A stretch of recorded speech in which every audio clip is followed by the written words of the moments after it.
Bom dia a todos. Sejam bem-vindos ao webinar da Grant Thornton sobre os principais pontos de atenção para o fechamento das demonstrações financeiras de 2024. O nosso objetivo é repassar com vocês os principais pontos de atenção para uma adequada comunicação ao mercado diante das novas exigências e complexidades. Pode passar, por favor. Nós vamos contar com diversos especialistas da Grant Thornton no Brasil hoje. O Clayton Codo, nosso sócio de auditoria e especialista em ESG. Davi Benevides, nosso sócio líder de tributos. O Ednilson Atizani, sócio de auditoria e líder da indústria financeira. João Rafael Araújo, sócio líder de estratégia de transações. Mané Regina, sócia de auditoria e líder da indústria de real estate. Nelson Barreto, sócio de auditoria e líder de assuntos regulatórios e normas técnicas. A Sabina Lauder, sócia de tributos internacionais. Meu nome é Otávio Zampirolo, sou sócio, líder de auditoria e asseguração na Grant Thornton no Brasil. Aqui nós temos a nossa agenda, onde nós vamos cobrir diversos temas muito relevantes para o fechamento das demonstrações financeiras do exercício de 2024. E para iniciar a nossa apresentação, eu convido o João Rafael, nosso sócio líder de Account Advisory e Capital Markets, para discutir sobre IFRS 18. Obrigado, João, por Zampa. favor. Obrigado, Zampa. Bom dia a todos.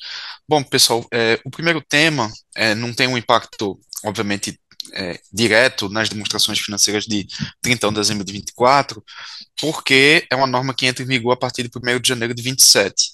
A gente está trazendo esse assunto pela relevância e potencial complexidade na aplicação, dependendo da atividade da empresa, porque a aplicação da norma é retroativa, né?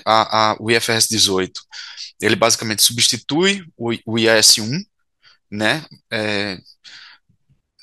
Em relação à preparação de demonstrações financeiras, e existem três grandes alterações na minha cabeça. Uma seria a estrutura da DRE, uma segunda seria a introdução de métricas definidas pela administração, e um terceiro da guidance detalhado sobre critérios de agregação e divulgação.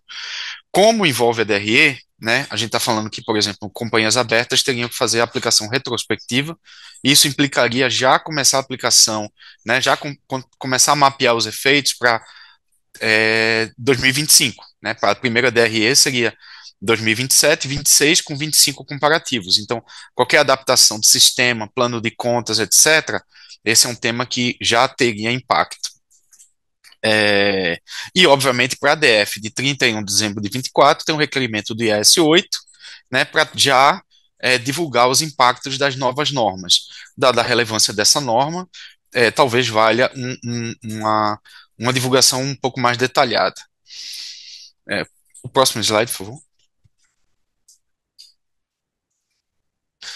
Como eu falei, a primeira grande alteração é na estrutura da DRE. Então, passa a ter cinco grupos, né?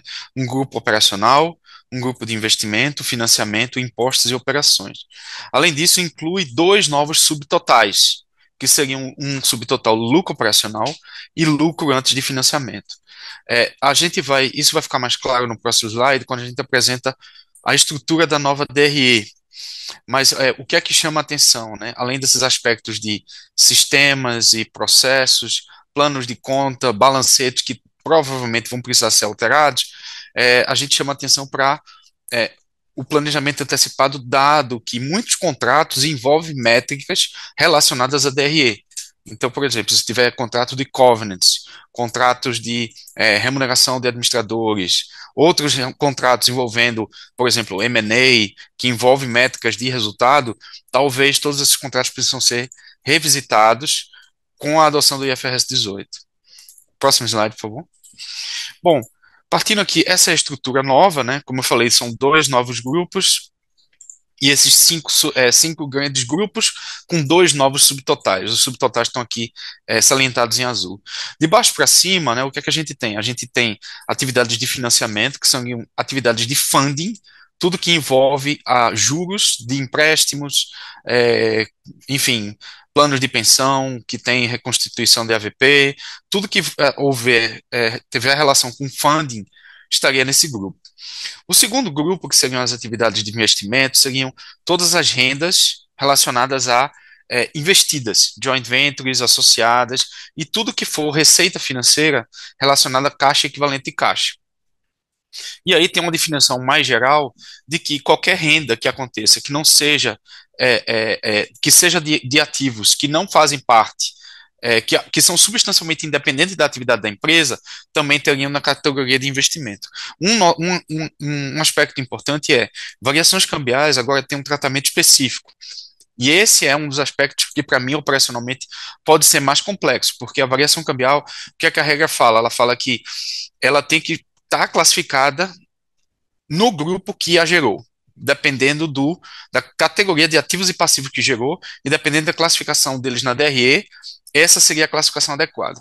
Então, teoricamente, tudo que a gente está falando de variação cambial, a gente que antes era tudo classificado no resultado financeiro, hoje a gente vai ter essa bifurcação entre, por exemplo, o que for contas a receber de clientes em tese para operacional, tudo que for variação cambial de investimento, por exemplo, no exterior, né, de aplicações financeiras no exterior, iria para atividade de investimento, e tudo que for relacionado a empréstimos estaria na categoria de financiamento.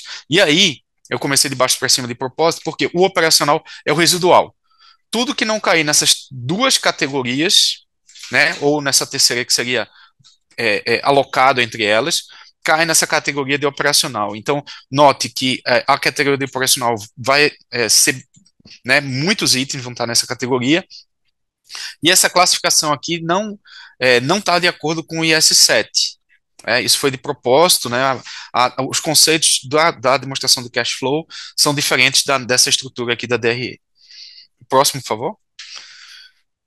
Um próximo tópico é a questão de medidas de desempenho definidas pela administração, também aqui mercado convencional de chamar de MPM.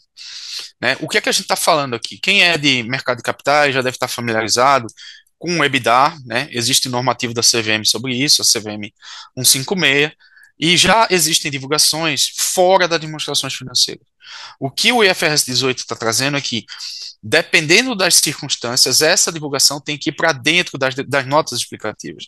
Logicamente, que um efeito colateral disso é que o auditor não mais vai usar a ISA 720, que é aquela revisão de informações que vão acompanhadas de demonstrações financeiras, e isso agora vai ser objeto de procedimento de auditoria. Existem critérios, muitos dos critérios de divulgação se confundem com os próprios critérios que a gente já usa em mercado de capitais ou já usa, né, no escopo da CVM 156, mas existem, agora vai ter um guia específico. Uma coisa que a gente, né, lógico, essa norma é longa, é complexa, a gente ainda está digerindo, uma coisa que a gente sentiu falta é que nessas medidas de desempenho da administração está muito focado em subtotais da DRE, ou subtotais da DRE ajustados. Então, quando a gente fala do ambiente de mercado de capitais, a gente está falando de non-GAAP measures, tem uma definição mais ampla, e, por exemplo, métricas de liquidez não estariam no escopo do IFRS 16, como, por exemplo, a dívida líquida. Também aspecto diferente é que eles também pedem para apresentar quanto seria o impacto de, por exemplo, minoritários nas medições não contábeis, nessas medidas de desempenho definidas pela administração. O próximo, por favor. O IFRS 18 a gente também não vai conseguir em detalhe, mas entrar em detalhes aqui nessa apresentação, mas também traz requerimentos específicos sobre agregação, limitação, por exemplo, do uso da palavra outros no balanço, só em situações específicas. Além disso, divulgações específicas nas notas explicativas. Próximo, por favor. Existem alguns impactos colaterais, né, que eles estão trazendo como alterações consequentes do IFRS 18. Algumas das mais relevantes são, né, no IAS 7, que é a norma de fluxo de caixa, eles o ponto de partida do fluxo de caixa passa a ser o lucro operacional, então bem mais alto do que o LAI que a gente está acostumado a ver. Isso deve eliminar muitos itens de reconciliação entre o lucro e a geração de caixa operacional. Uma outra alteração é que no fluxo de caixa saem algumas opções que hoje existem em relação à classificação, por exemplo, de dividendos pagos, de dividendos recebidos e juros pagos. entendeu? Hoje, a partir do IFRS 18, os juros pagos vão necessariamente fazer parte da atividade de financiamento. Hoje isso é uma opção de classificar como operacional. O IAS 8 também é alterado, algumas divulgações do IAS 1 vão migrar para o IAS 18. Lógico, muitos das requerimentos do IAS 1 estão migrando para o IFRS 18, mas alguns deles estão indo para o IAS 8, como, por exemplo, Going Concern, divulgação de políticas contábeis críticas.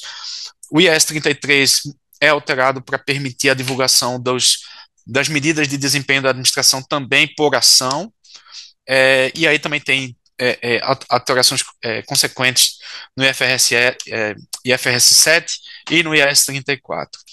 Bom, esse era o resumão do que precisa fazer. Obviamente, como eu falei, a norma é complexa, detalhada, precisa estudar. Sobre esse assunto, a gente trouxe uma pergunta, um quiz, que agora vocês podem responder, por favor. A, a exemplo, eu sei que a gente acabou de começar, mas se tiver alguma pergunta já, eu estou à disposição para responder enquanto o pessoal responde o quiz. Não, perfeito, João. Então, temos sim uma pergunta. Então, eu queria chamar a atenção de todos aí, caso alguém tenha perguntas, enviem, por favor, no ícone Q&A, que é essa pergunta, as perguntas serão respondidas dentro do contexto aqui da apresentação. A pergunta que chegou, João, é se o FS 18 ele já foi convertido em CPC, se já foi aprovado pelo CPC. Não, ainda não. E assim, a tendência, né, que é a tendência normal da CVM, após que seja emitido, não haja a opção da adoção antecipada. Então, provavelmente a gente vai seguir o caminho de 2027, com comparativos, né, no caso, como eu falei, companhias abertas que apresentam 3 anos de DRE, 25, 26 e 27. Essa é a minha expectativa. Perfeito, João. E a outra pergunta que chegou é se o material será disponibilizado. Sim, o material será disponibilizado depois aos participantes do webinar, tá bom? Então, eu reforço que a necessidade de, caso vocês tenham perguntas, enviem aqui pela sessão do Q&A. Perfeito, João. Mais alguma observação, João? Não, é isso. Maravilha, Obrigado. muito obrigado. Então, eu queria agora, mudando um pouquinho de assunto, o próximo tópico, contratos de financiamentos com fornecedores, a ser conduzido aqui pelo Nelson Barreto, nosso sócio de auditoria e líder de assuntos regulatórios, normas técnicas da Grantorto. Bom dia a todos. Estão me ouvindo bem? Sim, Podemos passar aí. Então, aqui não vamos ter nenhum teste, né? Nenhuma prova, né? É um slide apenas aqui, né? E por que dessas alterações aí, né? Antes da gente falar o que está aí, né, no slide, né? Tá certo, né? É um pouco rápido, né? Então, tem a ver, essa operação ela já é antiga, né? Tá certo? Então, isso aí no IFS começou a detectar, né? Os investidores começaram a questionar, né? Um problema da companhia estar se financiando, tá certo? E essa operação não está muito divulgada, tá certo? Nas demonstrações financeiras, né? Isso, obviamente, um impacto aí relevante, né? Porque algumas empresas começaram aí a ter problemas financeiros, com alto risco de liquidez e falências ao redor do mundo, né? Então, isso foi aí uma alteração, tá certo? Que foi feito, então ela alterou aí, tá certo? A norma de fluxo de caixa aí, né? Tá certo, né? É a 7, o CPC 3, tá certo, né? Isso tem uma instrução da CVE 697, lá de dezembro de 23, né? Que é aquela atualização número 24, tá certo, né? Que está lá no site do CPC, está no site do CFC, né, tá certo? Como atualização, só que no CFC é o número 22 de atualização, onde mostra o que foi alterado aí, tá certo, né? O objetivo aqui não é a gente passar por todo o detalhe, né? Mas simplesmente que é um item de atenção, né? Durante a aplicação disso é a partir de 1º de janeiro de 24, né? Então, tem algumas exceções, você não precisa fazer o comparativo, né? Mas você precisa fazer a movimentação aí desde o dia 1º de janeiro de 24, né?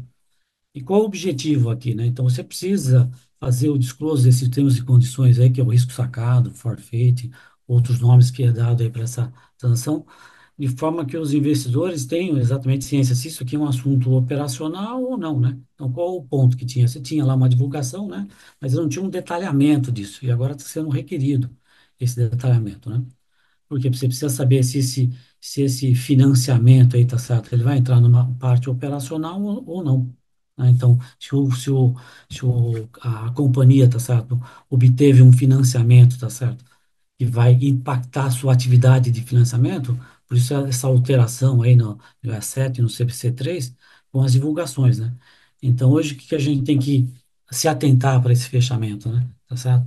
Os termos e as condições dos contratos, né? Vencimentos, tá certo, né? Tudo que foi feito, tá certo, para fazer esse risco sacado com maior riqueza de detalhes, né? Exatamente para o investidor, o stakeholder, tá certo, né? Saber do que se trata isso aqui, né? Tá certo, né? Os montantes e passivos que fazem parte do contrato, com a divisão dos montantes, nos quais os fornecedores que já receberam os pagamentos dos financiadores, né? Então, no caso dos bancos, indicação sobre onde está esse passivo. Então, aqueles contratos, tá certo, que já foram objeto, tá certo, do risco sacado, já receberam, você vai precisar dar um disclosure. Então, isso a gente não tinha, né? Então, um item que a gente tem de atenção para as companhias estarem observando, tá certo, essa norma revisada, tá certo? Do IFRS e do CPC, que traz impactos aí de divulgação, né? Os ranges, né? Então, as faixas e datas de vencimento, né? Então, você precisa colocar 30, 40 dias aí, tá certo, né? 60, né? Informação sobre o risco e liquidez. Então, esse é um item importante, né? Pro mercado, tá certo? Os financiadores, tá certo? Dá, ter noção, tá certo? Qual que é, tá certo? O endividamento da companhia, né? Então, tudo isso quando começou, tá certo, né? Você tinha lá companhias, tá certo? Que estava na mesma base, tinha lá uma transação de risco sacado, forfeit, isso impactava, tá certo? Quanto é que ela tinha, tá certo? De financiamento e qual que era o risco de liquidez que ela estava. Com essas divulgações, vai ficar muito claro, tá certo, né? Dentro das demonstrações financeiras, se a companhia está no maior ou menor risco de liquidez, a concentração disso, tá certo? Os fornecedores, né? Que optaram por isso, aqueles que não optaram, você colocar essa divulgação, tá certo? Não está aí na apresentação, mas se uma transação de não caixa, tá certo, né? Que isso resulta, né? Então, você reconheceu lá um passivo que era operacional e reconheceu, tá certo, um financiamento, isso traz impacto, né? Então, são todas informações que não estavam, vamos dizer assim, raiz, estavam escondidas aí nas demonstrações financeiras, sem muito disclose, e estava causando uma dificuldade aí para os investidores, né? Então, essa transparência desse contrato de risco sacado, ela é obrigatória, tá certo, para as companhias. A CVM aprovou, tá certo, essa revisão. Então, eu entendo que é um item, a gente entende aqui, né, que é um item de extrema importância aí para esse fechamento. Acho que era isso aí, Zampa. E tinha, não sei se tem alguma questão aí no chat. Perfeito, perfeito. Bárbara. Temos algumas questões aqui. A primeira delas, as regras de risco sacado são aplicadas aos fornecedores também? Exemplo, um cliente possui um contrato com o banco e eu tenho a opção de antecipar ou não o recebimento, tendo os juros da antecipação. Devo divulgar esses valores também, mesmo o contrato com o banco sendo do meu cliente? Então, essa foi uma das Aí perguntas. a pergunta se na empresa ou no fornecedor, foi isso, né? Isso é, na empresa. Tem empresa, tem um contrato com o banco, o fornecedor tem um contrato com o banco e tem a opção de antecipar ou não o recebimento, né? Acho que nesse caso, Barreto, acho que vai depender muito dos fatos e circunstâncias da operação, né? Você entender um termo de contexto. Porque ele não é aplicável, por exemplo, se você tem lá um contrato com o fornecedor, tá certo? Que é cartão de crédito ou apenas uma garantia, isso não entra no escopo aí da norma, tá certo, né? Então, é só uma facilidade de crédito, tá? Vai precisar entender, tá certo, o escopo. A priori, o objetivo da norma qual é? É o item operacional, você tem um passivo, tá certo? Esse passivo, afinal, ele é operacional ou é de financiamento? Esse é o ponto crucial. Por que que existiu essa operação? Essa operação os bancos começaram a montar, você saía um pouco aqui, eu tinha aqui um fornecedor, deixava isso aqui um pouco escondido, pô, mas na verdade, era que você ia ver, pô, a companhia mudou totalmente o prazo e se financiou. Eu vou lá comprar essa companhia. Uma não tem nada, tá certo? De financiamento, outra tem. Então você tem impactos aí. O objetivo é você esclarecer, tá certo? Os conceitos, o que é operacional no final do dia, o que é financiamento. Aquele fornecedor que você fez um crédito, tá certo? Ah, com cartão de crédito, com uma carta de crédito, não entra no escopo. Agora, não, eu fiz aqui um financiamento. Esse financiamento aqui, eu alonguei o prazo aqui, então estou me financiando. Então, isso eu vou mostrar aqui no meu fluxo de caixa, tá certo, né? Como uma atividade de financiamento e não operacional, né? Tá certo, né? Agora, na outra ponta, tá certo, né? Se ele tem, tá certo, uma divulgação, isto é relevante, entendo que ele deveria fazer aqui. Nesta norma, ele requer, tá certo? Que você compare, inclusive, os fornecedores que não entraram, né, no forfeito, no risco sacado, para você ver aqueles fornecedores que estão na mesma região ou na mesma, que é o mesmo objeto, tá certo? Aquilo que a companhia se financiou ou não, né? Tá certo? Perfeito. Acho que outra pergunta aqui, acho que você já contextualizou, Barreto, mas era a pergunta se, no sentido de se o vendor e o FDIC se enquadram no risco sacado. Sendo que não, né? Tá certo, né? É, Aqui, na verdade, é outro tipo de transação, né? Tá certo? Né? Outro tipo de transação. Que, obviamente, você vai precisar dar um disclosure aí, né? Tá certo? Porque a companhia, na verdade, por ela ter uma taxa de juros, ela ter uma linha de crédito maior, ela consegue, tá certo, fazer isso com o fornecedor e pode ser também uma antecipação lá para o fornecedor, né? Então, o objetivo é exatamente, você tem um número lá no balanço, você vai precisar colocar exatamente onde está, tá certo? Esse valor lá no balanço, né? Então, há um misleading aí das demonstrações financeiras, então o objetivo é você tá claramente, ó, isso aqui é operacional, isso aqui é de financiamento. E dá todo o disclosure para exatamente ver se nesse último item aí, né, o risco que a companhia pode ter de liquidez, qualquer tendência, tal, etc, né? Assuntos que não estavam exatamente nas demonstrações financeiras, né? E com essa revisão você passa a ter a obrigação de fazê-lo aí, né? Tá certo? perfeito. Temos uma pergunta que acho que você já respondeu no contexto, se o Finimp se enquadra, né? Finimp é uma operação de financiamento especificamente, né?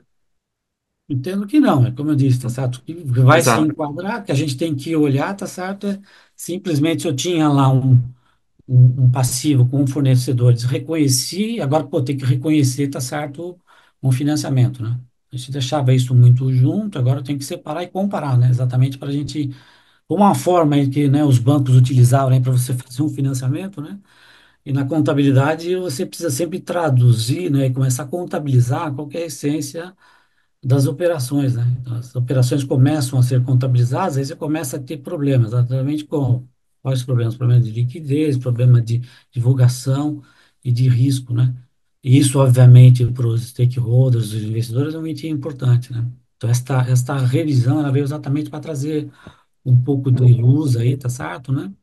E de uma melhor divulgação aí, né? Para esse tipo de operação. Perfeito. Tem mais duas perguntas aqui, Barreto, para nós encerrarmos aqui, partimos para o próximo tópico. Se tem prevista alguma divulgação adicional, específica, sobre a comissão que a empresa eventualmente receba do banco pela concessão, né, pela celebração da linha de crédito com o fornecedor, né? E se tem um padrão de divulgação em termos de ranges, de prazos da operação. O padrão não, acho que a norma lá coloca só o modelo, tá certo? Se você dá exemplo lá de 30, 45 dias, né, tá certo? Você vai fazendo lá como se fosse um aging, tá certo? Disso aí nas demonstrações financeiras. Aí quanto ao eventual custo aí, tá certo? Da operação, né? Aí eu acho que, por exemplo, se você tiver a comissão e outras despesas e for calcular, tá certo? Qual que é o juro real, tá certo? Dessa operação, ele pode ser divulgado se relevante, né? Tá certo, né? A norma não colocou algum tipo específico sobre isso, mas eu entendo que se o valor está certo, ele é relevante, ele faz parte, está certo, do custo da operação, né? Isso é uma opinião pessoal, já. Perfeito, Barreto. Excelente. Não temos mais perguntas. Muito obrigado aí pela sua apresentação. Seguindo aqui para o próximo tópico, eu convido a Sabrina Lauder, nossa sócia de tributos internacionais, para explicar, discutir um pouquinho conosco sobre Pilar 2. Obrigada, Zampirolo. Bom dia a todos. Bom, podemos passar para o primeiro slide. Bom, o Pilar 2 ele foi introduzido no Brasil especificamente há mais ou menos 30 dias atrás, com a Lei 15.079. Em outubro, a gente já passou por uma discussão via medida provisória, que não foi convertida. E qual que é a ideia primária do Pilar 2? É uma tributação mínima global.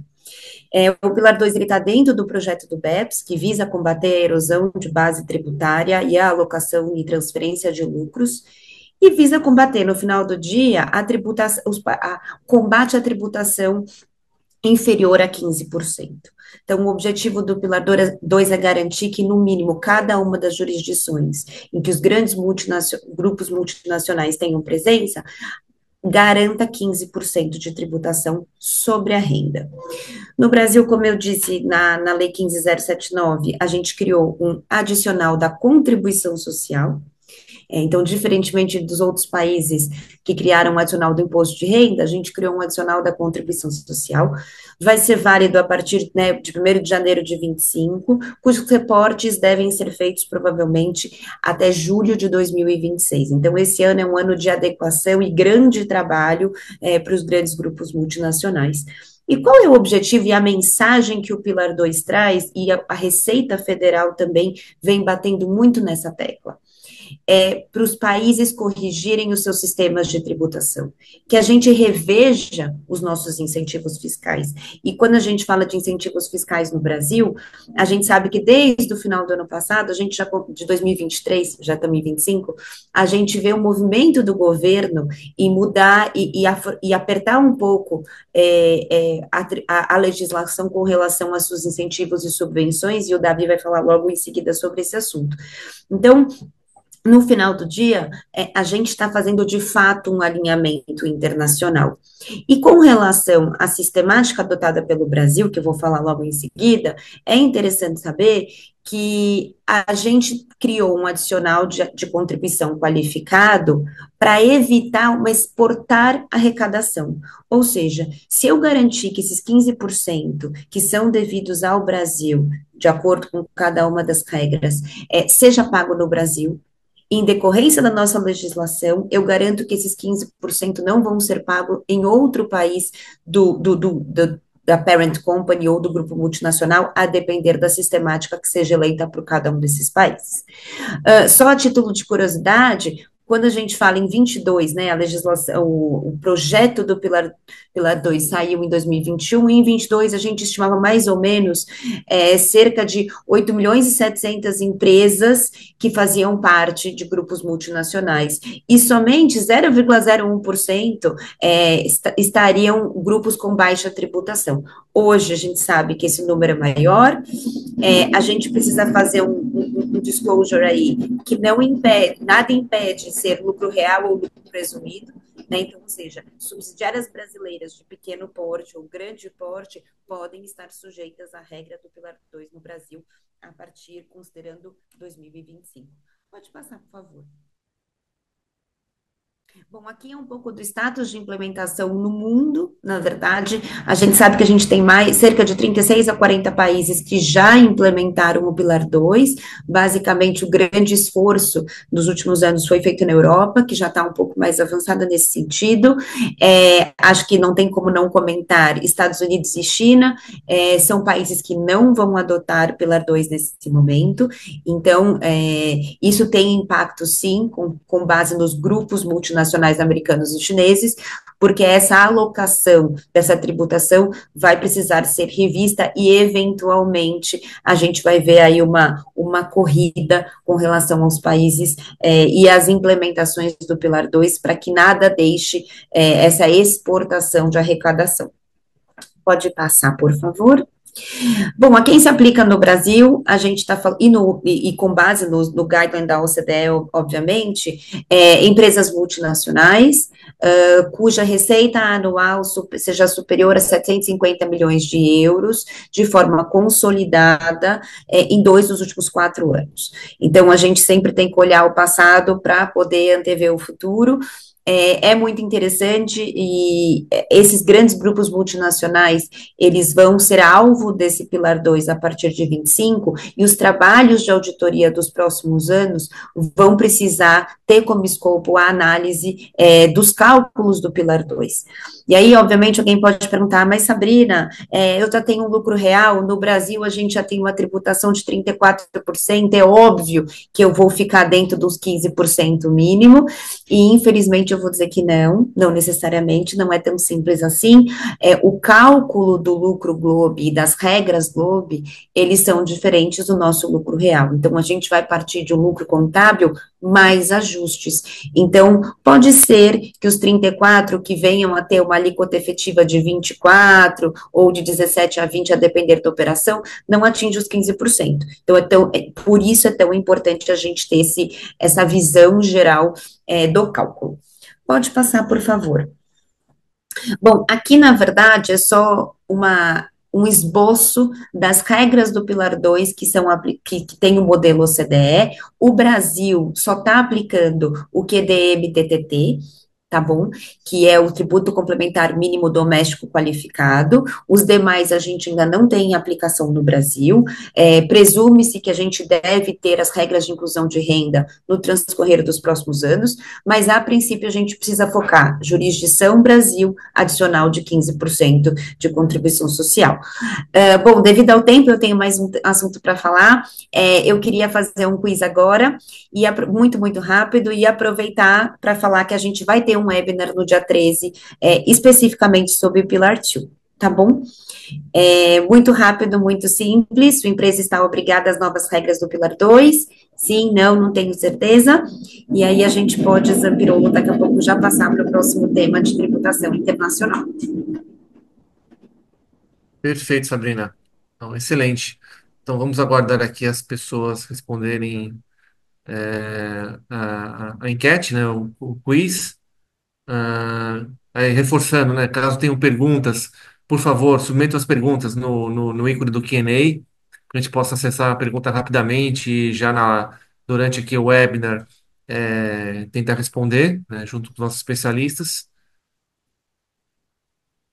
Perfeito, acho que foi encerrado, né, Sabrina? Foi. A gente vê muito entre o não e não tenho certeza, e eu acho que tem uma oportunidade de ser revista aí e saber quanto à obrigatoriedade no transcorrer de 25, para que a gente possa também ajudar os nossos clientes, as nossas empresas a antever os impactos do Pilar 2 nos próximos anos.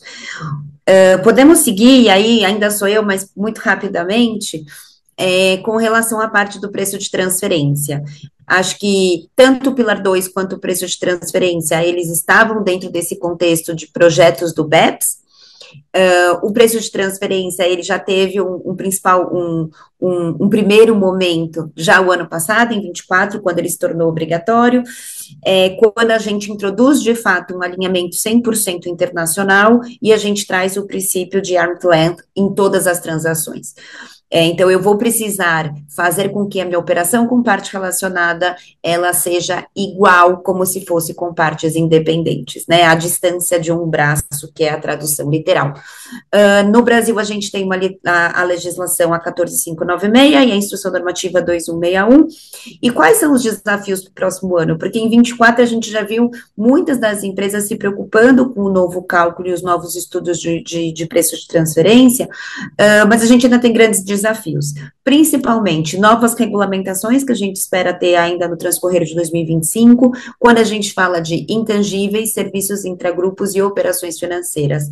Agora, todas essas operações são sujeitas a cálculo e estudo de preços de transferência, e a legislação ainda resta pendente de certa regulamentação. Já para agora 25, a gente também continua com as obrigações acessórias, então Master File, Local File, arquivo global e local, ECF Bloco X e registro de transação de commodities, que isso já vem acontecendo desde o ano passado. Podemos mudar. E aí, então, o que a gente espera?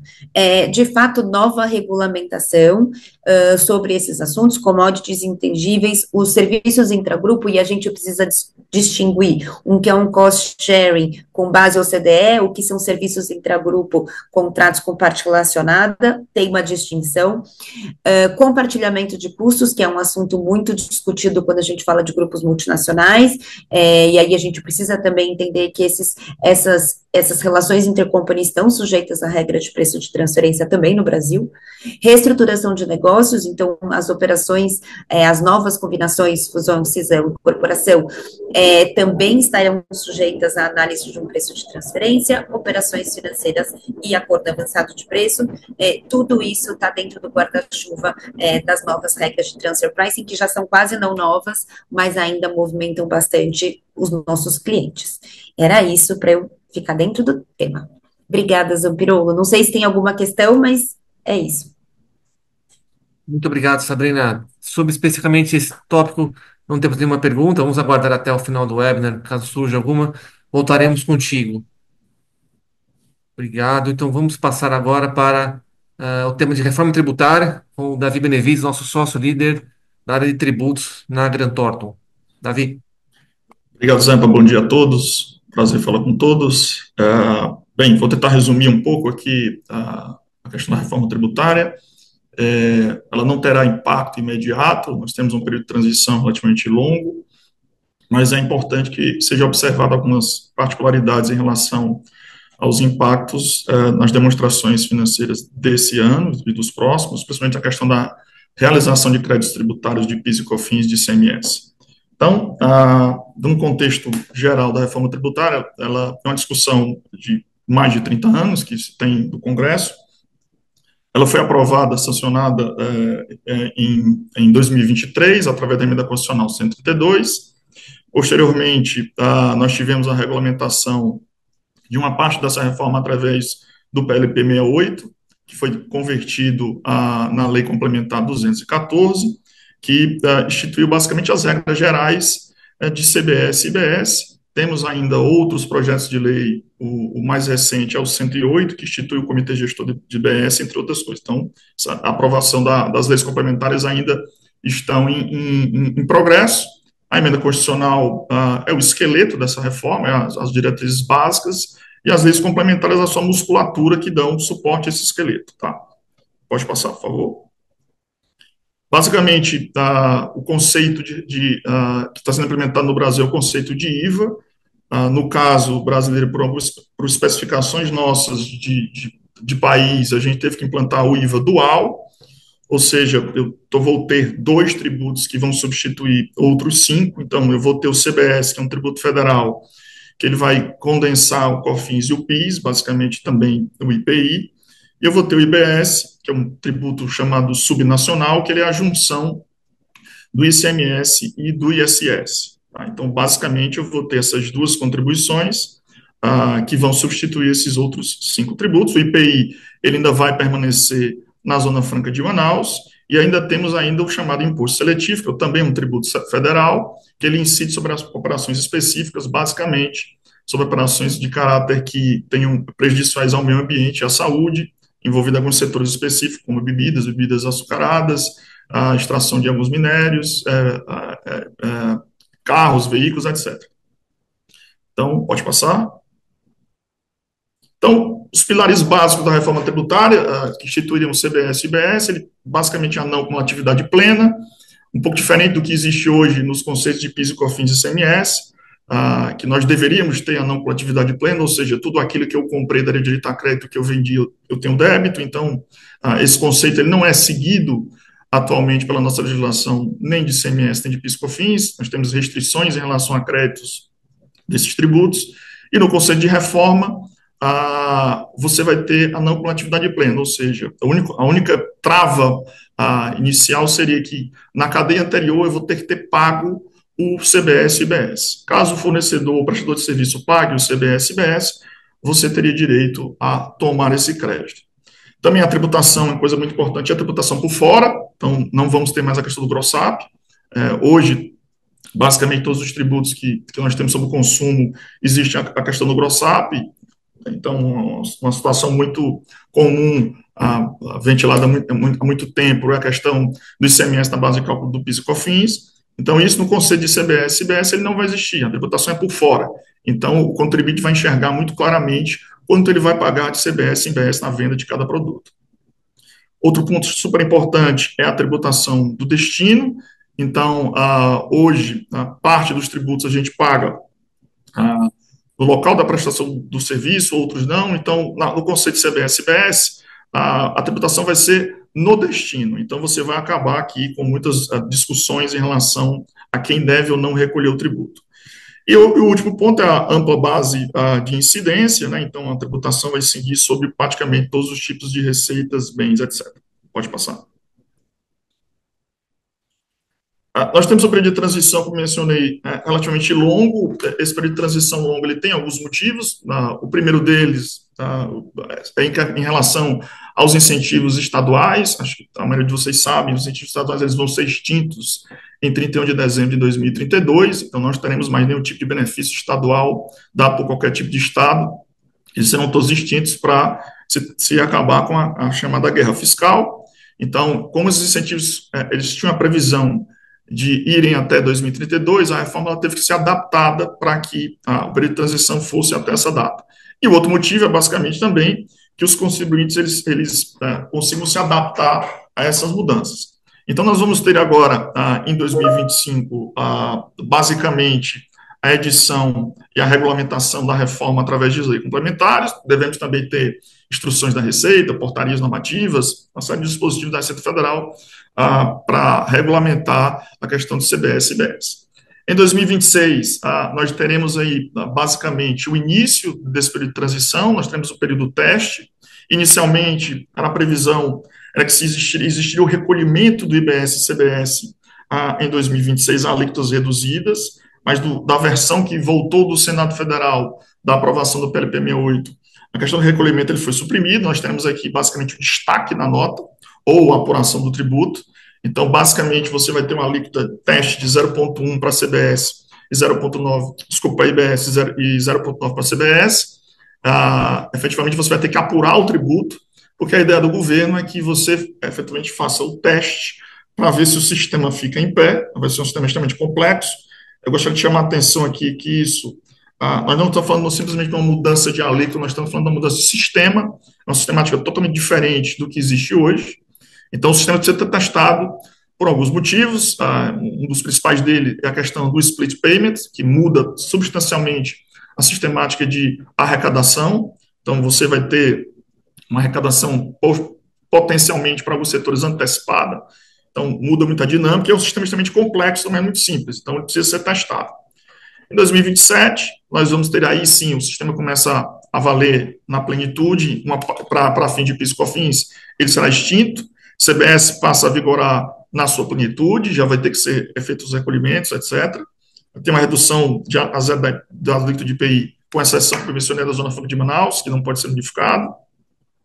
A partir de 28, eu tenho o IBS, a alíquota estadual de 0,25, a alíquota municipal também de 0,25. E a partir de 2029, talvez eu tenha o período de transição mais complexo dentro de todos esses anos, que é a regressão da alíquota de ISS e de ICMS, a proporção de 10% ao ano, e a subida da alíquota de referência do IBS, a proporção também de 10% ao ano. É uma balança isso, para que, quando se chegar em 2033, esses tributos eles estejam extintos, o ICMS e o ISS, o PIS e COFINS já vai ser extinto em 2027, e o CBS e IBS já estejam na sua plenitude, aí sim teremos um sistema completo. Então, basicamente, esse período de transição é um período extremamente longo. É importante que todos se preparem com antecedência, para que não deixem para fazer as alterações muito próximo à mudança, porque nós temos alguns desafios do ponto de vista de créditos tributários de CBS e IBS, a forma como você vai apurar, como vai ser uma não coletividade plena, você vai ter que rever toda a sua cadeia de suprimentos. Você tem desafios em relação a split payment, em relação a sistemas. Em relação ao modelo atual, você tem o desafio da realização de créditos tributários de PIS, COFINS e ICMS. Não será uma realização muito simples, o governo não tem um dispositivo normativo ainda claro como esses créditos acumulados serão realizados pós-extinção de alguns tributos. Por exemplo, se você tiver crédito acumulado de PIS e COFINS a partir de 2027, o tributo não existe mais, mas o período prescricional dos períodos anteriores ainda estaria valendo, então você teria direito ao ressarcimento desse PIS e COFINS ou compensação, no caso, se você tiver saldos acumulados.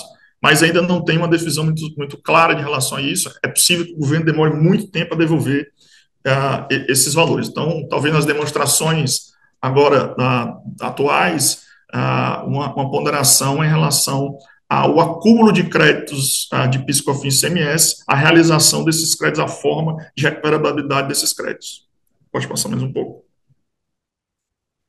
Os próximos passos, aqui, da regulamentação, período de transição, falando, créditos e PIS/COFINS, também já mencionamos aqui, os benefícios fiscais, é muito importante todos terem noção de que os benefícios vão ser extintos em 31 de dezembro de 2032, então quem possui benefícios tributários estaduais precisa reavaliar a questão de site location, de estruturação de indústrias, de remanejamento de operações entre estados, porque aquelas empresas que possuem benefícios fiscais em determinadas regiões do país, eles não vão existir mais. A implementação de fluxo de compras e vendas, revisão de contratos, é extremamente importante, eu rever contratos de fornecedores, revisão de logística operacional, porque eu preciso rever toda a minha cadeia operacional de suprimentos, alterações sistêmicas, aqui, obrigações acessórias, vão ser muito provavelmente implantadas novas obrigações acessórias ao longo desse período de transição, estratégia para novos investimentos e a integração entre todas as áreas. É importante mencionar que a reforma tributária é um projeto que não se restringe apenas à área tributária das compras, ela envolve todas as outras áreas. Acho que era isso, Zamp, em relação à reforma, para não ceder meu tempo aqui. Perfeito, Davi, excelente. Temos uma questão aqui, Davi, acho que o tempo permite, né? Claro. Nesse seguinte sentido, tá? Na fase de testes 2026, os destaques de IBS e CBS deverão ser descontados dos demais impostos? Não, isso era a versão inicial, tá, do projeto de lei do PLP 68, mas quando foi para o Senado suprimiu essa obrigatoriedade de recolher e compensar. O projeto inicial você recolhia e compensava com PIS e COFINS. Isso não vai ser mais necessário, vai ser obrigatório, você vai precisar apurar apenas o tributo, mas não vai existir o recolhimento, tá? Perfeito. Bom, mais uma questão aqui sobre se os benefícios fiscais de Manaus também serão extintos? Não, Zona Franca de Manaus é um caso à parte, ótima pergunta, a Zona Franca de Manaus é um caso à parte, tá? A Zona Franca de Manaus, por um princípio constitucional, ela não pode ser mexida até 2073 ou 74, se não me engano. Então, Zona Franca de Manaus, como eu mencionei, por exemplo, o IPI, ele vai continuar, os benefícios existentes da Zona Franca de Manaus, eles não podem ser modificados de uma forma geral, tá? Você tem algumas particularidades lá, para quem produz dentro da Zona Franca de Manaus, para fora da Zona Franca de Manaus, como isso vai ser, mas existe já na Lei Complementar 214 dispositivos que tratam exclusivamente da Zona Franca de Manaus. Tá? Perfeito. Excelente, Davi. Davi, muito obrigado. Acho que o próximo está comigo também, Zé. Isso aqui eu vou ser um pouco para investimentos. Vamos lá. mais sucinto. Aqui é um tema, pode passar o slide aí, um tema bem discutido, tem gerado muito impacto e muita discussão no último ano em relação a subvenções que têm um impacto substancial nas demonstrações financeiras. Né? Essa discussão de subvenção para investimento, subvenção para custeio, é uma discussão muito antiga, né? É uma discussão imensa junto ao fisco. Com a Lei Complementar 160, ficou mais ou menos definido a questão da inclusão dos incentivos, quais são as contrapartidas que serão necessárias, os objetivos que você deve fazer para você usufruir dos benefícios de subvenções para investimento, basicamente constituir reserva e não distribuí-los. Né? Também em 2017, uma decisão do STJ, ele corroborou ou foi em linha, tinha na lei complementar, que dizia que o crédito presumido, em especial o crédito presumido, ele não tinha necessidade de comprovação de nenhuma contrapartida, bastava você constituir reserva e não distribuir. Então, essa decisão, essa discussão, ela foi se arrastando ao longo dos anos, o fisco entendia que você precisaria comprovar os investimentos realizados, tinha essa decisão da STJ de 2017, tivemos diversas decisões do CARF, tribunais federais em relação a isso. Em junho de 2023, o STJ soltou outra decisão, corroborando mais ou menos o que ele disse lá em 2017, só que ampliando um pouco a decisão. Acho que todos relembram, o presidente do Ministério da Fazenda comemorou a decisão, só que acho que ele não leu a legislação, a decisão completa. A decisão falava que aqueles incentivos, sejam eles crédito presumido ou qualquer outro incentivo relacionado à diferenciação de alíquota, redução de base, etc., eles não poderiam ser excluídos da apuração de IR da SES, salvaguarda se você tivesse a constituição da reserva e não distribuição. Então, a decisão do STF, na verdade, ela protegeu o contribuinte, bastava você constituir reserva e não distribuir, que você estava suportado. Mesmo assim, o FIS continuou a discussão e continuaram tendo autuações, discussões em relação a isso. Posteriormente, infelizmente, em dezembro de 2017, o governo promulgou a lei complementar, desculpa, a lei 14.789, que mudou totalmente a tributação em relação às subvenções. Ela instituiu um crédito fiscal de 25% em cima do imposto de renda, mas passou a exigir a tributação completa das subvenções, não fazendo diferença se você constituiu ou não reserva, se tinha um embasamento ou não naquelas decisões do STJ. Então, você passou a ter, precisamos dividir aqui, como funcionavam as discussões antes da 14.789, como vai funcionar a partir da 14.789. Antes da 14.789, tínhamos várias autuações, nós tínhamos discussões da STJ, tivemos uma decisão recente do CARF, na semana passada, que reconheceu efetivamente o direito do contribuinte a excluir da apuração os incentivos, independente da sua classificação, basicamente se o contribuinte constitui reserva e não distribuí-la. Então, as decisões em relação do CARF, você tem uma grande maioria que favorece o contribuinte. Entretanto, após a 14.789, a discussão muda um pouco de figura, já existem diversas ações, vários contribuintes conseguiram liminares para não recolher, vão continuar excluindo da apuração os créditos presumidos e os demais tipos de incentivo.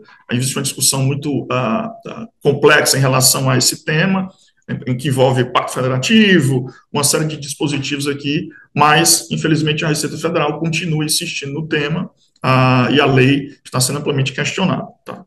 Então, acho que era isso, em relação às subvenções, também é um tema extremamente atual, que todos devem prestar atenção em relação às demonstrações que estão impacto significativo, realmente. Ok, Davi, excelente. Temos uma questão aqui, Davi, sobre o tópico anterior da reforma tributária. Claro. A questão é se na prática sairemos de 5 impostos, né, o ISS, ICMS, IPI, PIS e COFINS, para 4 impostos, IBS, CBS, IS e IPI. Essa é a questão. Não, vamos lá, um ótimo tópico.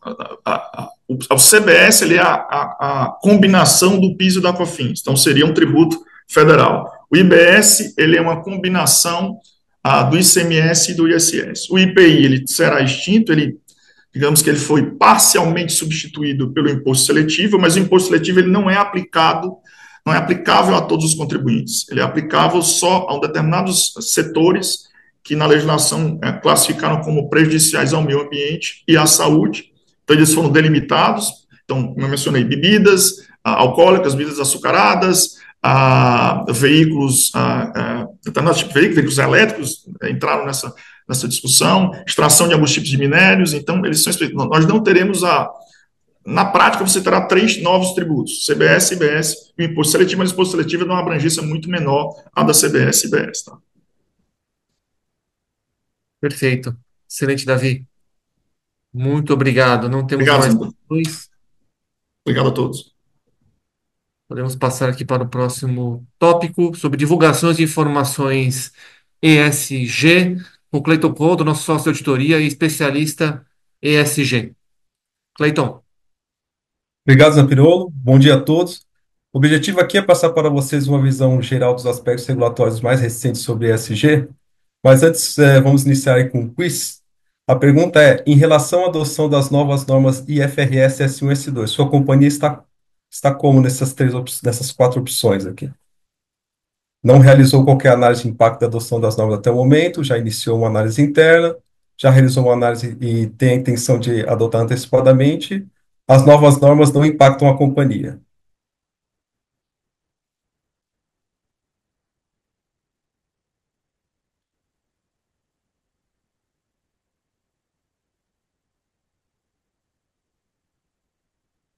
O resultado vai aparecer aqui para mim na sequência.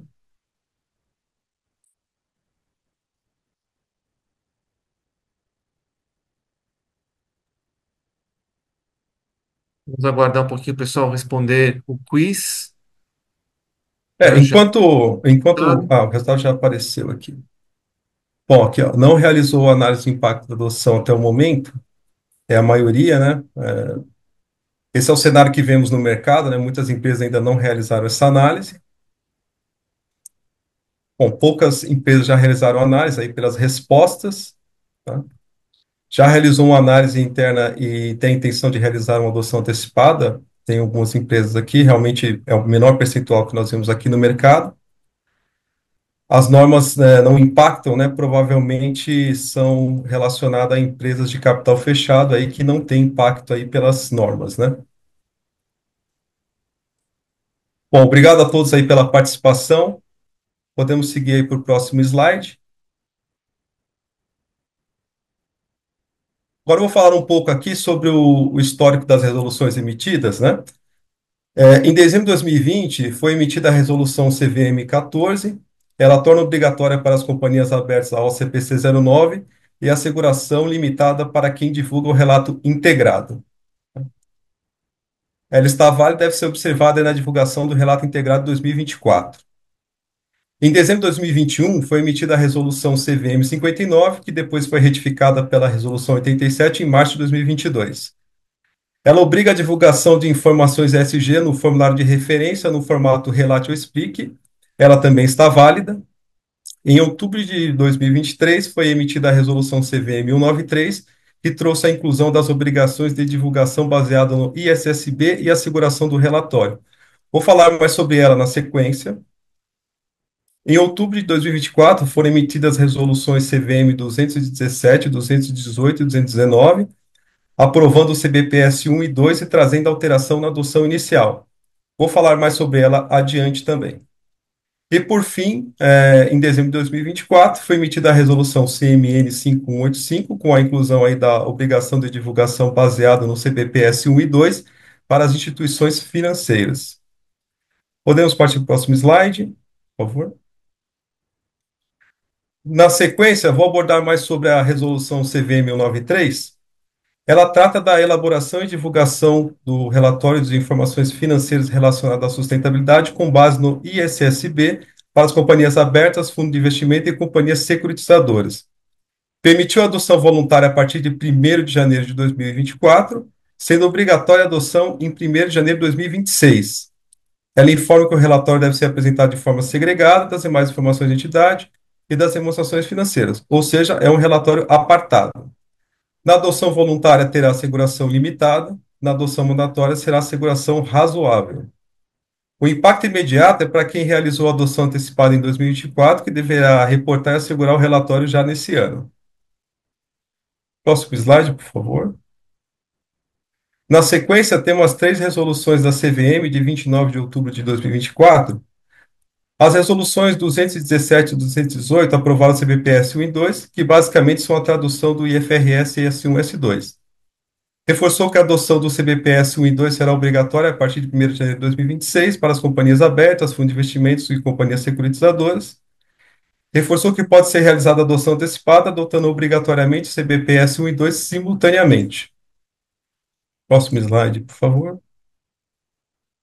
Aqui já a resolução 219 tem o objetivo de postergar a divulgação e arquivamento do relatório na CVM para até o final de setembro do exercício social seguinte à database. Por exemplo, quem adotou antecipadamente em 2024 poderá arquivar até o final de setembro de 2025. Antes, na resolução 93, era na mesma data da entrega do formulário de referência, em meados de maio, né? É aplicável para todos os exercícios sociais da adoção voluntária. Isso foi feito aí com o objetivo de incentivar as companhias a realizarem a adoção antecipada. Na sequência, a CMN emitiu a resolução 5185 em 21 de novembro de 2024. Ela exige que as instituições financeiras de grande porte do segmento S1 e S2 publiquem relatório de sustentabilidade a partir de 2026, aí, baseado no CBPS 1 e 2. Para as demais instituições, a obrigatoriedade começa a partir de 2028. A divulgação do relatório deve ser feita em conjunto com as demonstrações financeiras anuais auditadas, né, fazendo parte aí do conjunto das DFs regulatórias. Como na CVM, o relatório deve ser objeto de asseguração razoável por auditor independente. Próximo slide, por favor. Vou falar um pouco agora sobre o novo normativo ESG. A CVM emitiu em dezembro de 2024 a resolução 223, Ela torna obrigatória para as companhias abertas o OCPC 10 emitido aí pelo CPC. O CPC 10 trata de crédito de carbono, permissões de emissões, as allowances, né, e crédito de descarbonização CBIO. Ela é o resultado do trabalho conjunto da CVM e o CPC, iniciado em 2022, né, com o objetivo de estabelecer o tratamento contábil de ativos de crédito de carbono. Entra em vigor em 1º de janeiro de 2025. Contudo, ela pode ser usada aí como benchmark para as companhias, né, para a contabilização de créditos de carbono no fechamento de 2024, para ter consistência de gap aí com o próximo ano. Bom, finalizo por aqui e fico à disposição aí para as dúvidas que aparecerem no chat. Obrigado, Cleiton. Até o momento não temos nenhuma pergunta específica. Vamos dar sequência aqui ao webinar. E caso tenha um tempo suficiente ao final, a gente volta com perguntas e respostas. Perfeito. Excelente. Então, nessa sessão, nós vamos abordar outros pontos de atenção na elaboração e divulgação das demonstrações financeiras. Pode passar, por favor. Então, em linhas gerais, aqui, nós gostaríamos de chamar a atenção, né, em termos do processo de preparação das demonstrações financeiras para o exercício, né, fim de 31 de dezembro de 2024, atentar para alguns aspectos, né. O primeiro deles é a questão de materialidade, né, para que a companhia possa fazer uma avaliação do que deve, o que não deve ser divulgado, né, em termos de materialidade, abordando tanto aspectos quantitativos quanto qualitativos, né, com o objetivo aí de não dar foco ou ênfase excessiva para itens que não são materiais, as demonstrações financeiras, né, seja em termos de políticas contábeis, seja em termos de transações, né, e focando efetivamente no que é mais relevante, material, no contexto daquele negócio, daquela companhia e das suas operações, né. E aqui nesse ponto, os aspectos qualitativos e quantitativos são muito relevantes, porque eventualmente, se o item que esteja sendo avaliado em termos de potencial de divulgação, mesmo que ele não seja material do ponto de vista quantitativo, se ele for relevante do ponto de vista quantitativo, para permitir o entendimento do negócio da companhia, de uma transação futura que possa ocorrer, ou de algo relevante de algum acontecimento futuro que esteja fora do controle da companhia, que possa impactar significativamente os negócios, esse item deve ser divulgado, né, como um item qualitativo, mesmo que do ponto de vista quantitativo não seja tão relevante. Então, muito importante esses conceitos em termos de avaliação e julgamento, em termos de materialidade por parte da administração e dos preparadores das demonstrações financeiras, né. Divulgações adequadas em termos de julgamentos e estimativas, né? Então, fazer uma divulgação clara e objetiva de quais foram os julgamentos efetuados pela administração e principais estimativas contábeis adotadas na preparação daquelas demonstrações financeiras que realmente sejam pertinentes às operações da companhia, pertinentes aos negócios, né?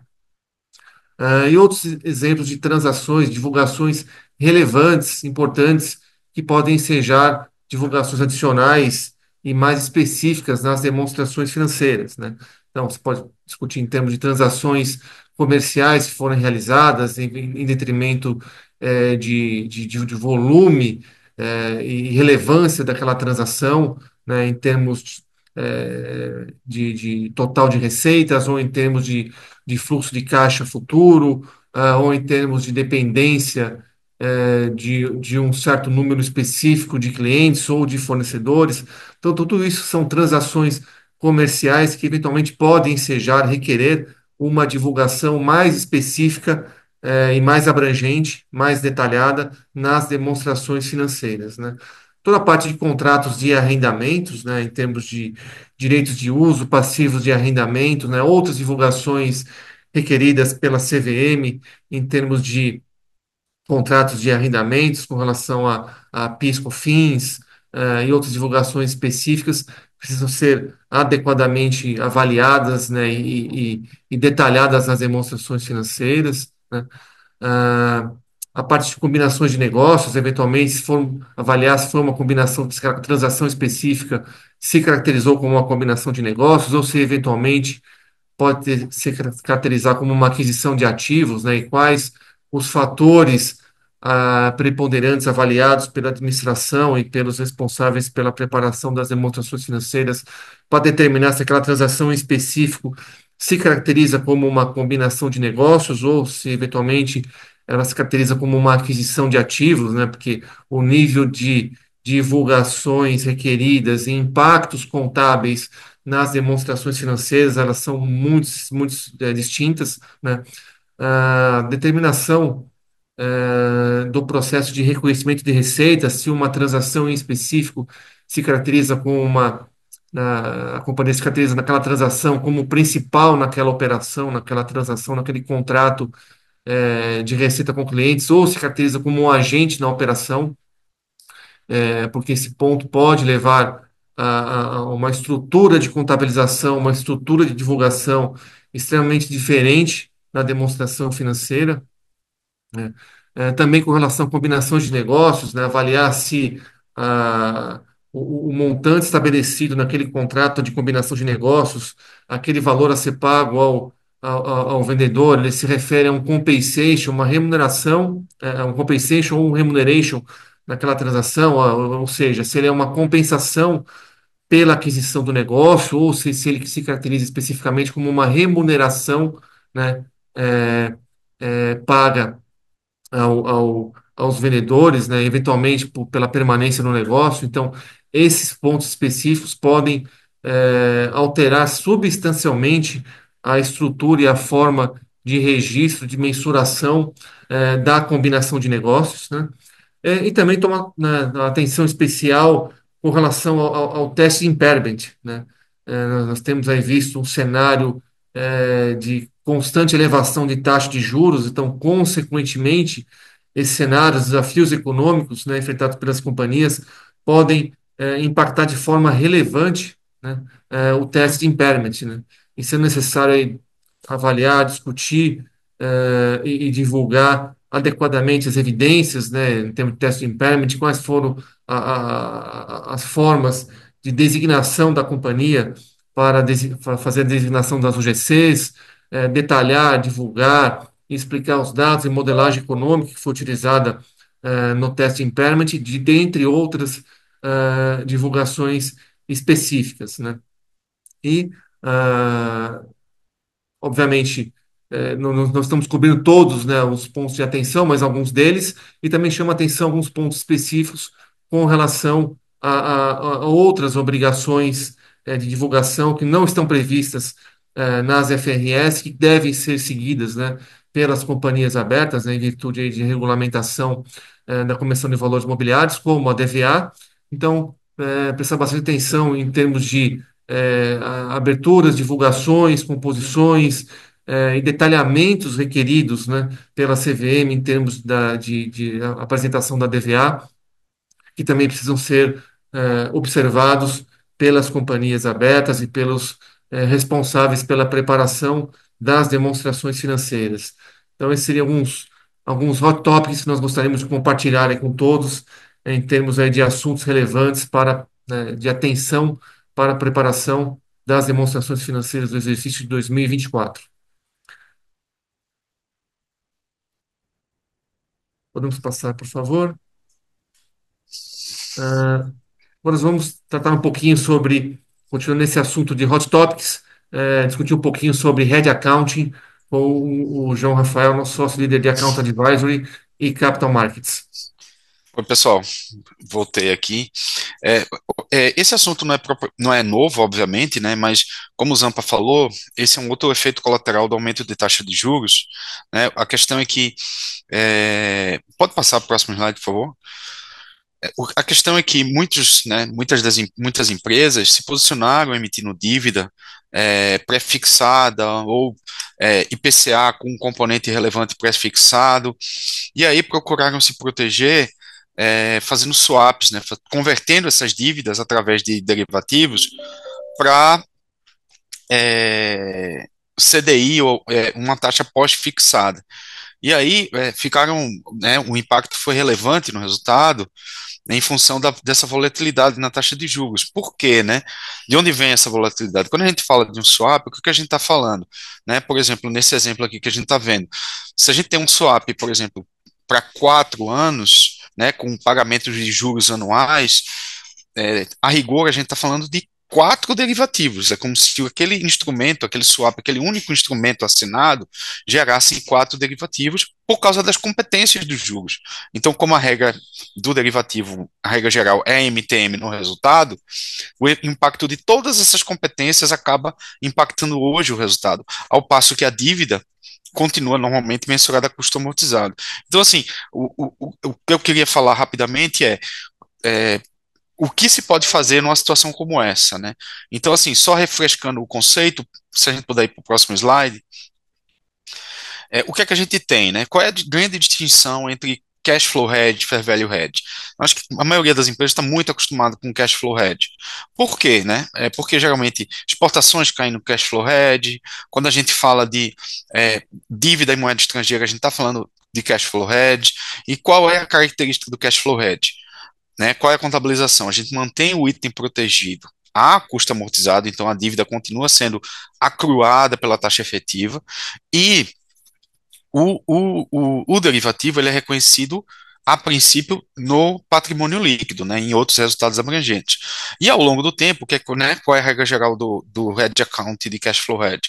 À medida que o item protegido vai afetando o resultado, o item de proteção, no caso do derivativo, vai afetando o resultado concomitantemente, justamente para anular o efeito e tentar atingir aquela estratégia. Quando é que o cash flow hedge é aplicável? É justamente quando a gente sai de uma taxa variável, como o CDI, e a gente vai para uma taxa pré, porque justamente a gente está travando o nosso fluxo de caixa.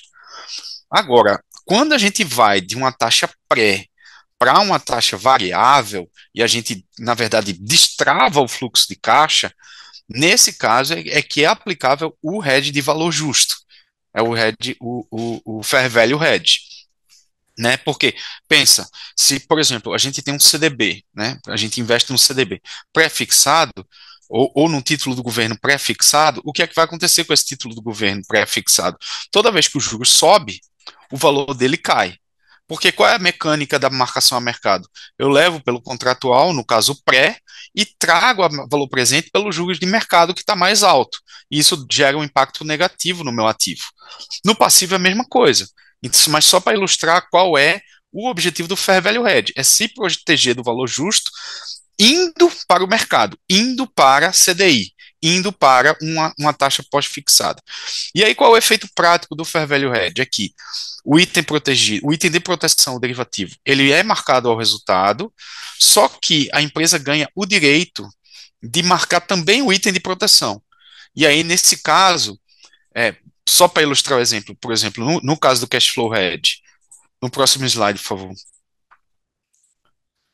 Como eu falei, a gente represa isso no OCI, né, represa isso no outros resultados abrangentes, e aí o MTM ele vai sendo revertido à medida que acontece. Naquele primeiro slide, lembra, a primeira competência seria um MTM de 10.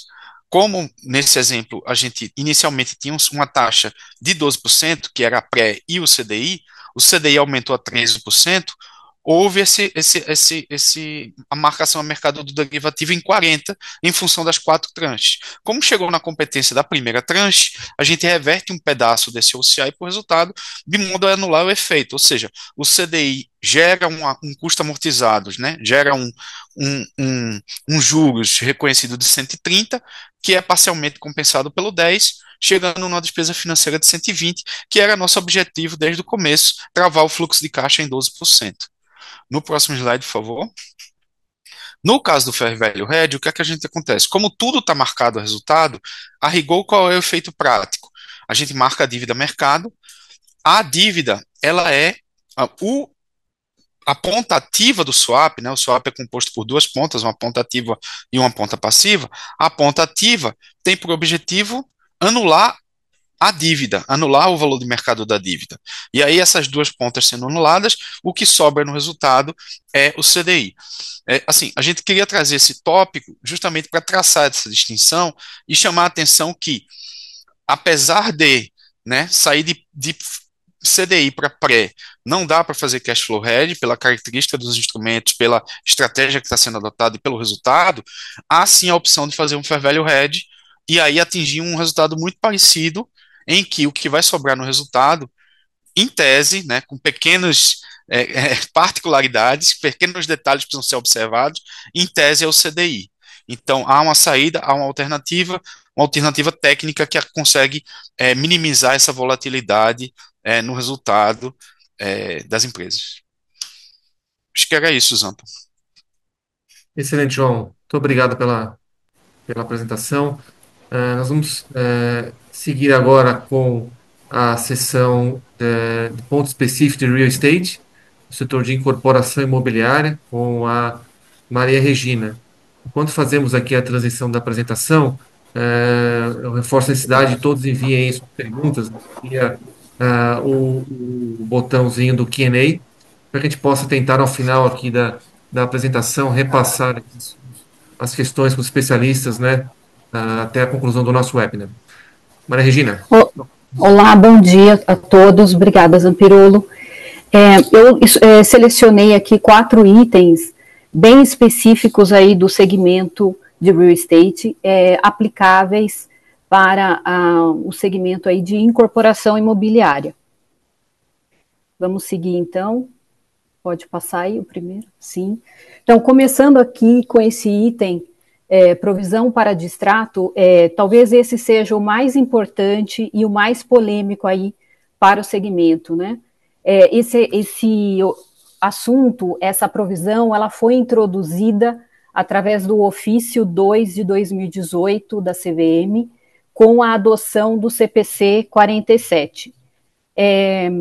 O ofício, ele trouxe quase que uma condição, né, a essa provisão, a adoção dessa provisão, para poder reconhecer a receita ao longo da obra, né, ao longo do tempo, através da aplicação aí de POC, né, o percentual de evolução.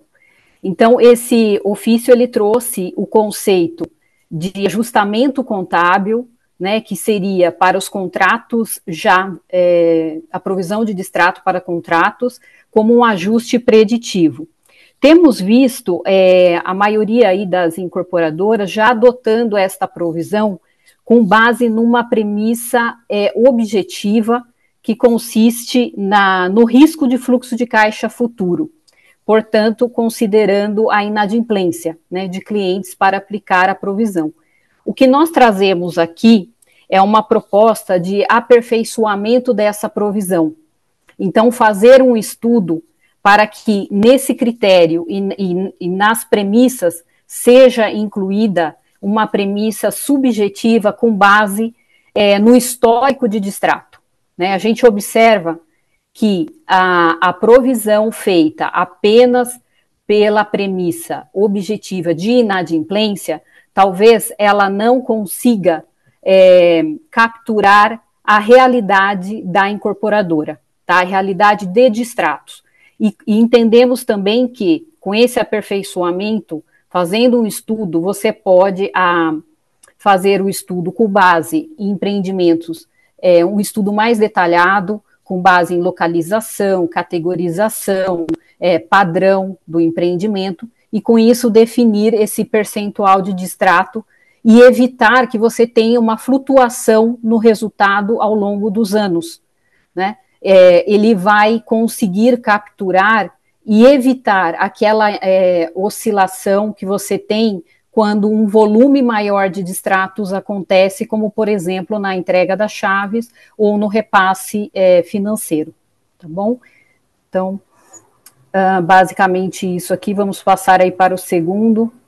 Como segundo ponto de atenção para as incorporadoras, é mais um lembrete, né? Acredito que todos aí já praticam a atualização do custo orçado, dos custos a incorrer, mas a gente traz aqui, mais do que nunca, né, nesse momento, em função aí dos desafios da economia que a gente vem passando, faz-se necessário fazer uma revisão das estimativas de custos a incorrer com base nos contratos firmados com fornecedores, nos preços que são praticados, né?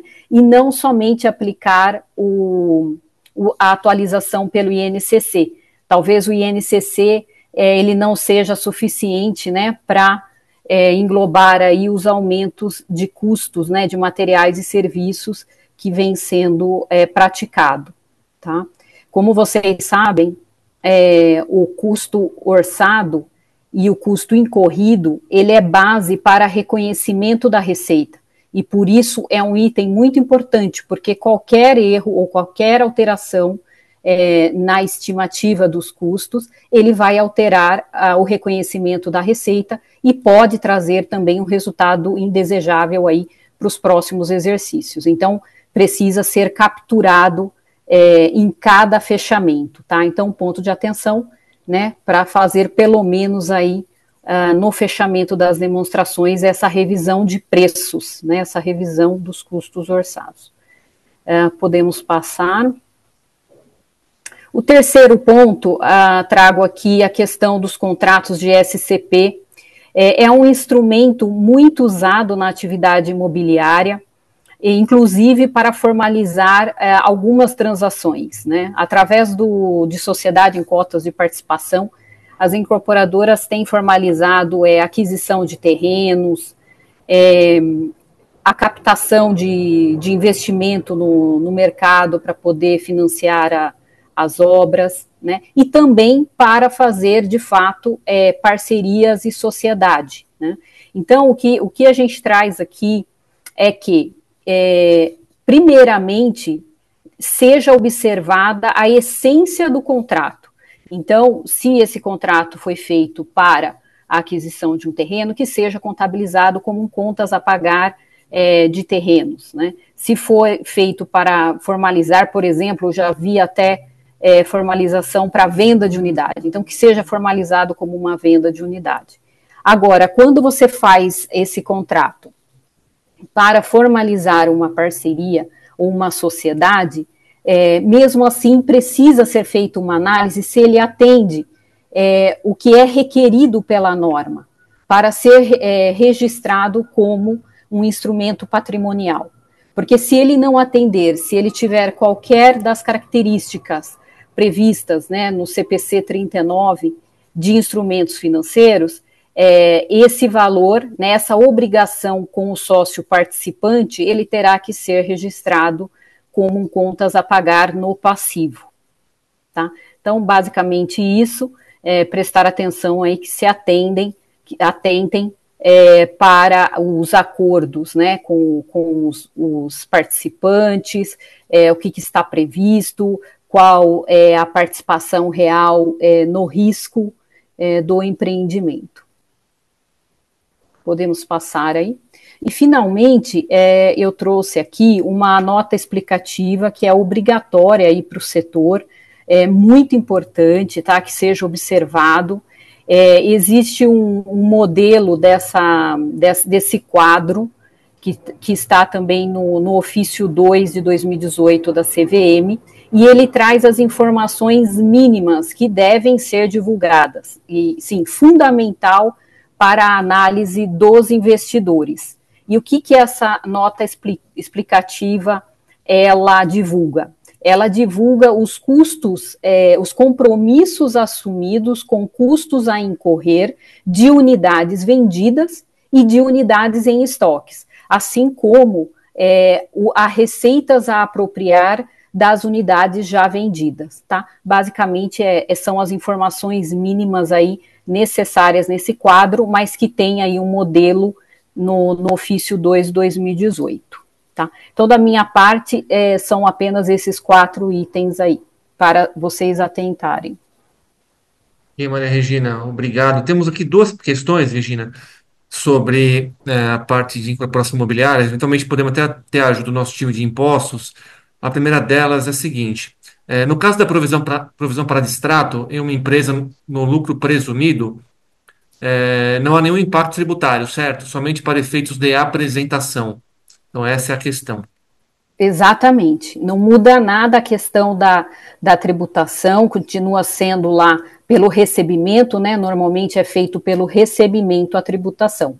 A provisão para distrato, ela é tratada como qualquer outra provisão, sem impactos tributários.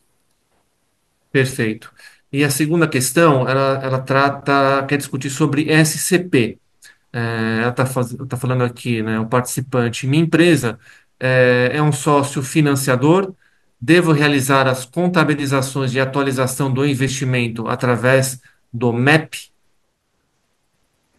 Então, Zampa, essa é a análise que a gente pede que se faça. É muito difícil eu dizer aqui exatamente qual vai ser a sua prática aí, a ser adotada, porque a gente precisa ler o instrumento, o contrato e acordos também com esse parceiro. Então, se existir outros instrumentos. E nessa leitura, precisamos identificar se ele de fato atende às características de um investidor, de um sócio, para fazer o MEP, ou se existe alguma obrigação de pagamento fixo, de atualização fixa, de devolução, de remuneração do capital investido.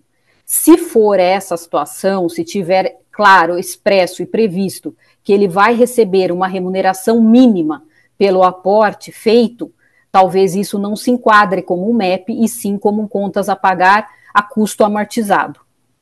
Perfeito. Então, realmente vai depender da estrutura da operação, dos fatos e circunstâncias e pouco mais de detalhes em termos da estruturação do instrumento junto aos participantes. Perfeito. Então, eu peço, caso o participante fez a questão, tem mais alguma dúvida, depois nos acesse aí nos nossos contatos, caso queira discutir um pouco mais no detalhe esta transação. Eu agradeço pela pergunta. Perfeito. Sem mais questões sobre real estate, Maria Regina, muito obrigado.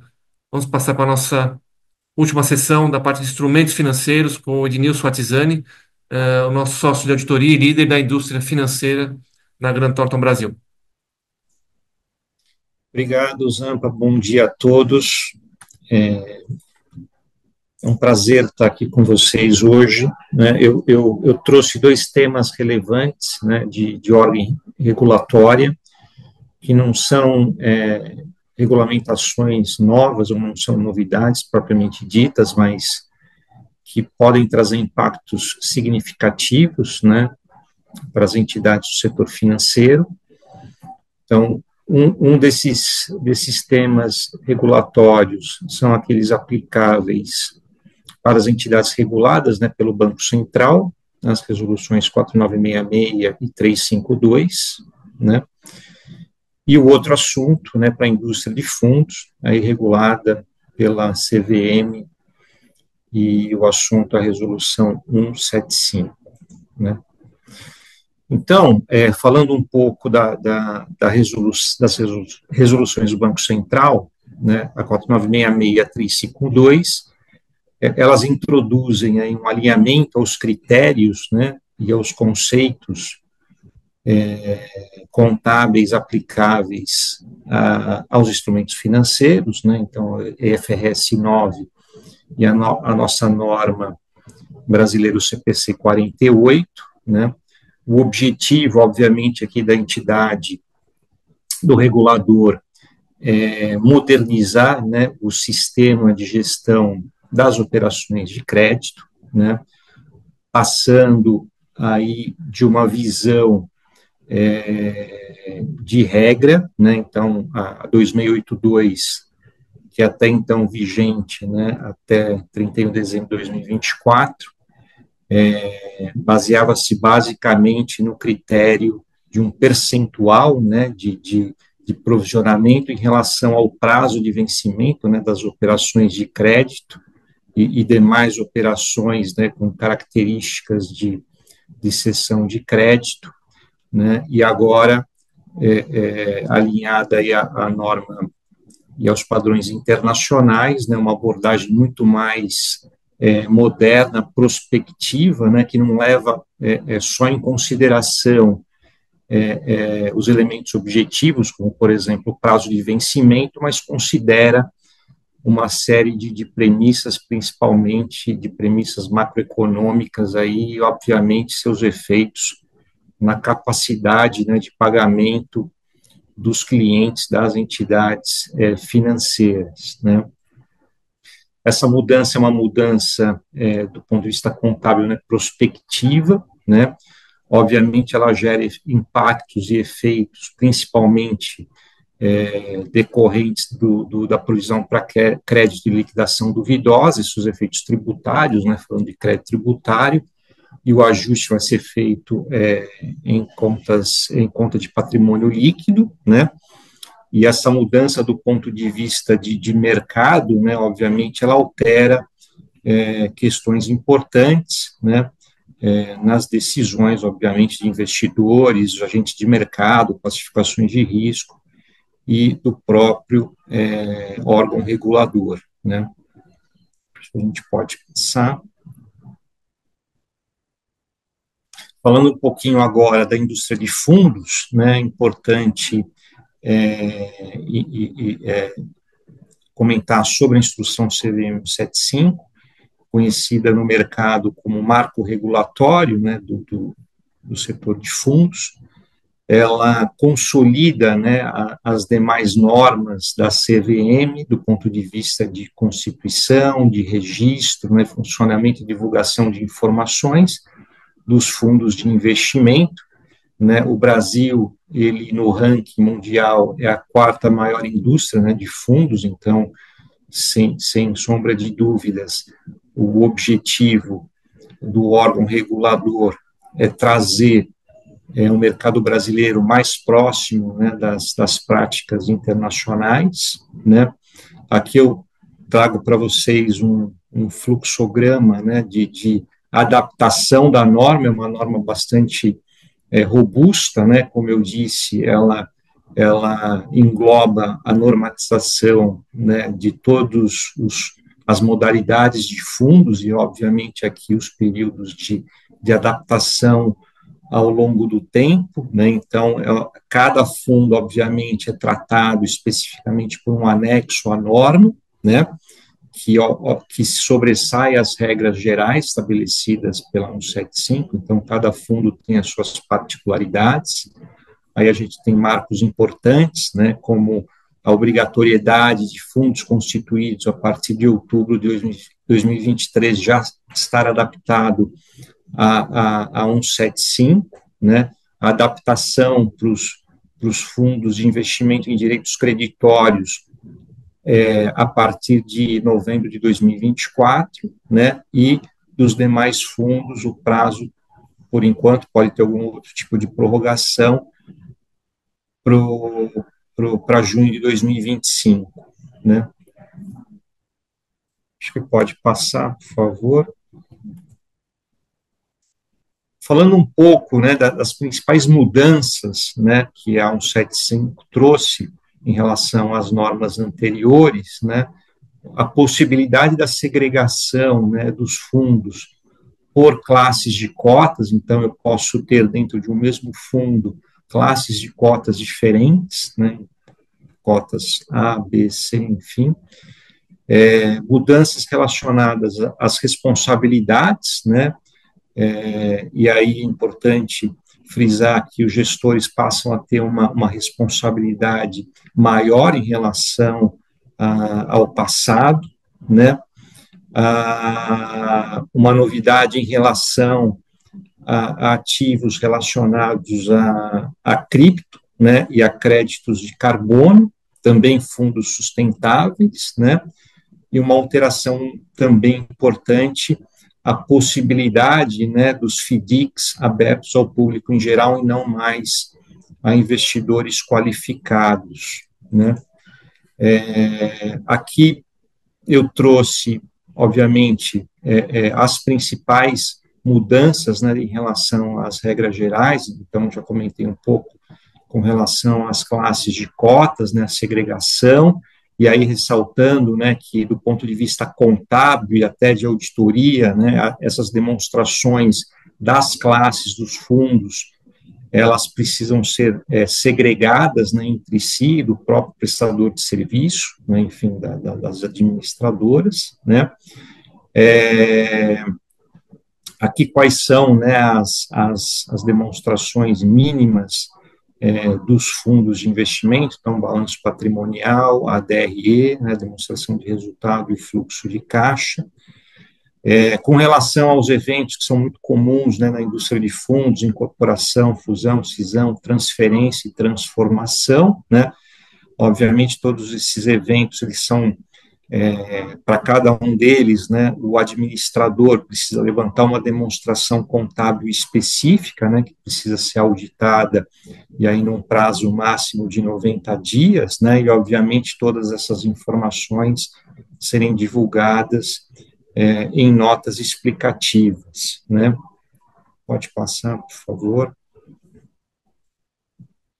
Falando da responsabilidade, né, uma novidade, o regulamento do fundo, obviamente, ele pode prever, né, as responsabilidades do cotista, né, em relação ao valor por ele subscrito, então, uma perda limitada em relação ao investidor, né, e aí, obviamente, caso o regulamento ele não estabeleça essa responsabilidade, aí há o compartilhamento aí dos prejuízos em relação aos cotistas, obviamente, a depender da subclasse das cotas, né. Com relação ao FDIC, eu já comentei, né, então, antigamente, a aplicação era condicionada a investidor qualificado e profissional, né, isso obviamente, traz para o mercado, né, uma pluralidade, um aumento significativo, né, de investimentos, né, e obviamente, essa norma específica, ela trata de travas de segurança, que são importantes aí, principalmente para os pequenos investidores, né. Pode passar, por favor. Bom, acho que era esses assuntos que eu gostaria de trazer para vocês, e a gente fica à disposição. Excelente, Atizani, muito obrigado. Acho que sobre o Tá, seu tópico específico não temos nenhuma questão. tá Nós já ok. estamos aqui encaminhando para o encerramento. Eu queria voltar com temos mais quatro perguntas que chegaram, só para a gente abordar os temas e encerrar aqui esses tópicos. Queria voltar com o João Rafael, se me permite. Temos duas questões aqui para você, João, sobre a Vamos. questão de tópico de FRS 18. A primeira delas é se, além do endosso pelo CPC, temos também a discussão do FRS com relação à lei das SAs, se já houve alguma discussão a respeito, e também, especificamente, como tratar a classificação das tarifas bancárias, operacional ou financeiro. Zampa, vamos lá. Em relação à primeira pergunta, é sabido que a legislação societária tem uma estrutura de DRE prevista na legislação societária e que provavelmente essa estrutura vai ser revista, dado que, né, a 11.638 determina que a gente siga a IFRS. Então, essa é uma coisa que, sim, há inconsistência e deve ser tratada no futuro, né, deve ser tratada até a entrada em vigor. Em relação às tarifas bancárias, na minha percepção, sim, a tendência é que esse item vá para operacional. Perfeito. Muito obrigado, João. Voltando aqui com a Sabrina. Sabrina, tem uma dúvida específica aqui. Se após os cálculos da empresa identificar que não haverá ajuste, as obrigações acessórias ou que tanja ao transfer pricing deverão ser preenchidas e entregues? Sim, na verdade depende, né? A gente tem um limite de operações, na verdade, de obrigatoriedade com relação ao master file e ao local file, mas em tese, independentemente do ajuste, parte das informações precisam ser apresentadas até para demonstrar que a empresa está sujeita à regra de transfer pricing, que era de fato uma das principais situações que as empresas não faziam. Elas estavam sujeitas e algumas obrigações acessórias ou informações conexas não eram apresentadas. Excelente. E temos mais uma questão aqui, especificamente, acho que, Cleiton, para sua apresentação, sua sessão, empresas limitadas, mas que não se enquadram como grande porte, né, pela 11.638, também possuem obrigação de divulgação ESG? Não, essas resoluções da CVM, elas estão tratando a princípio as empresas de capital aberto, né? Então, não tem nenhuma obrigatoriedade. Porém, só cabe só ressaltar que tem uma resolução do CFC, né, que aí é mais para os contadores, que foca que toda vez que a empresa fizer uma divulgação de relatório, deveria adotar o IFRS S1 e S2. Mas até o pessoal da própria CFC já ressalta que ainda carece de regulamentação para forçar as empresas ou para obrigar as empresas a fazer a divulgação. Então, Na prática, são só as empresas de capital aberto aí e bancos, né, que de grande porte estão incluídos. Perfeito, então, excelente. Bom, pessoal, nós estamos encaminhando aqui para o encerramento do nosso webinar. Agradeço bastante, em nome da Grant Thornton, a participação de todos, as questões enviadas. Vocês têm os contatos aqui dos nossos especialistas, os nossos contatos. Caso tenha alguma dúvida específica, por favor, nos acessem. E também não deixe de preencher nossa pesquisa de feedback com relação ao nosso webinar, para que possamos aí conduzir novas sessões, novos eventos da Grant Thornton no futuro. Muito obrigado a todos pela participação e até a próxima.